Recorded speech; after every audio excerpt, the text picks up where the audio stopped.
Avec Philippe Douste-Blazy, l'ancien ministre de la Santé qui est avec nous. Bonjour Philippe Douste-Blazy. Bonjour. Bonjour. Vous avez entendu à l'instant Jean Sibilia, qui tous les matins répond à des questions, des interrogations des auditeurs en direct sur Sud Radio. Il y en a beaucoup autour de la chloroquine. Et vous-même, vous avez pris l'initiative, à côté évidemment de votre engagement, puisque vous êtes mobilisé maintenant dans les hôpitaux de Garches, vous avez repris la blouse blanche, vous nous l'aviez annoncé d'ailleurs sur Sud Radio, et vous avez lancé aussi cet appel pour l'utilisation de la chloroquine. Pourquoi ? Oui, j'ai lancé un appel au président de la République et au ministre de la Santé, parce que je suis membre de la fondation de l'IHU de Marseille. Et j'ai pris connaissance des derniers résultats des essais cliniques effectués par le professeur Raoult et son équipe, qui démontrent que l'association de 600 mg d'hydroxychloroquine, qu'on appelle le plaquenil, et 250 mg d'azithromycine par jour pendant 10 jours, diminue considérablement la charge virale, c'est-à-dire la contagiosité des malades. Et donc, j'ai décidé de faire cet appel pour que le ministre de la Santé puisse permettre aux médecins français, qu'ils soient hospitaliers ou libéraux, de prescrire en leur âme et conscience, s'ils le souhaitent, aux patients atteints de Covid-19 symptomatiques ces médicaments et ne pas attendre les formes sévères ou pires, les cas de détresse respiratoire aiguë, parce qu'on sait qu'à ce moment-là, c'est beaucoup trop tard. Oui, c'est trop tard. En revanche, évidemment, on ne connaît pas tous les effets qu'il peut y avoir, et notamment les contre-indications, parce que là, on n'a pas assez de recul, Philippe Douste-Blazy. C'est peut-être la raison pour laquelle un certain nombre ont appelé à la prudence, non ? Oui. Alors, s'il y a un médicament que nous avons chez nous, comme d'ailleurs dans le monde entier, sur lequel nous avons du recul, c'est celui-là, parce qu'il a plus de 50 ans. Donc là, je ne parle pas d'un nouveau médicament. Les autres médicaments qui sont en effet essayés à côté de l'hydroxychloroquine, et je dirais, il faut à tout prix les essayer, ceux-là, ce sont des médicaments nouveaux. Celui-là, on le connaît depuis 50 ans. Est-ce qu'il ne vous est pas arrivé, il y a 10 ans, 20 ans, 30 ans, d'aller en Afrique et que votre médecin vous dise prendre de la Nivaquine ? Mais c'est arrivé à des centaines et des millions de gens. Il n'y s'est jamais rien passé. Donc si ce médicament était dangereux, on le saurait depuis très longtemps. Oui, il peut l'être dans certains cas.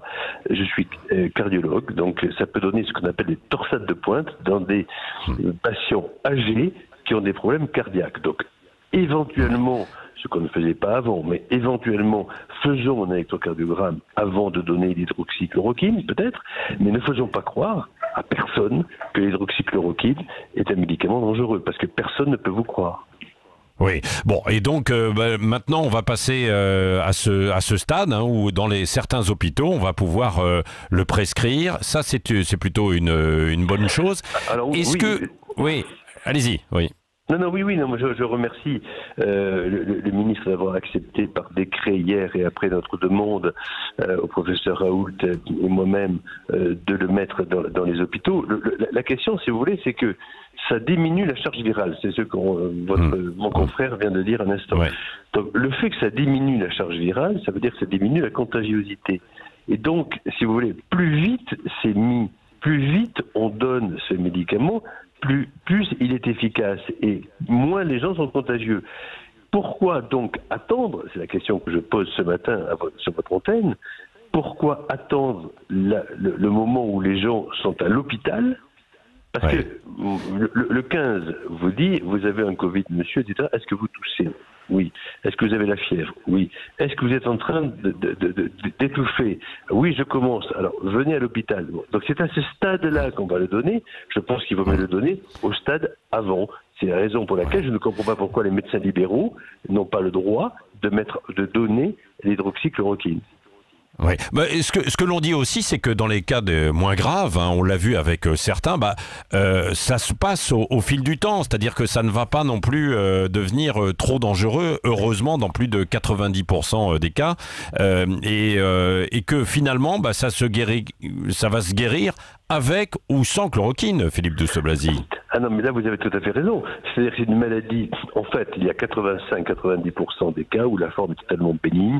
Alors, c'est vrai que c'est désagréable d'avoir de la fièvre, c'est désagréable d'avoir, de tousser un petit peu, d'avoir très mal à la tête, d'être courbaturé, et d'être très fatigué. D'accord, mais enfin, comme vous dites, si ça passe au bout de 14 jours, vous êtes guéri, tout ça n'est pas bien grave, ne prenons pas de médicaments pour ça.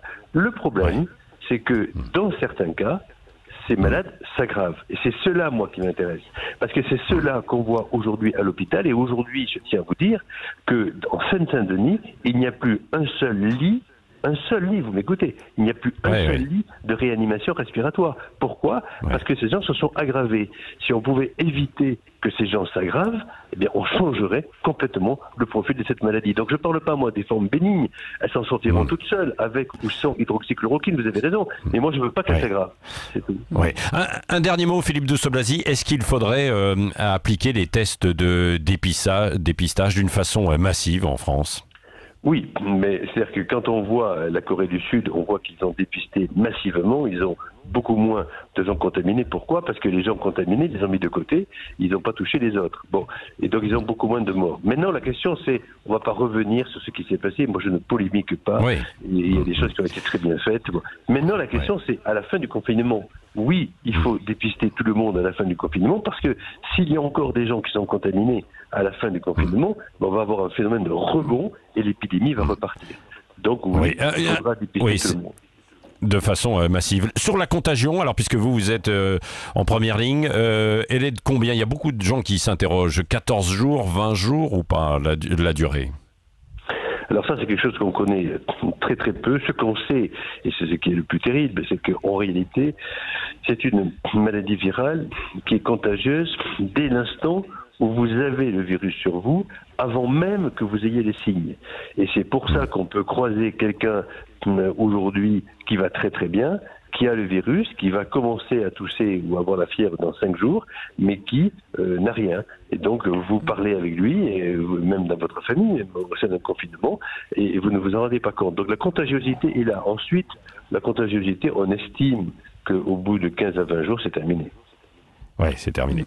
Merci Philippe Douste-Blazy. On vous laisse parce qu'on sait que du coup vous êtes de nouveau mobilisé à Garches. Hein, vous avez repris la blouse blanche. Merci d'avoir répondu à nos questions. Beaucoup de questions encore et vous pouvez nous appeler, Cécile, jusqu'à 10h. Nous sommes ensemble avec beaucoup d'invités encore.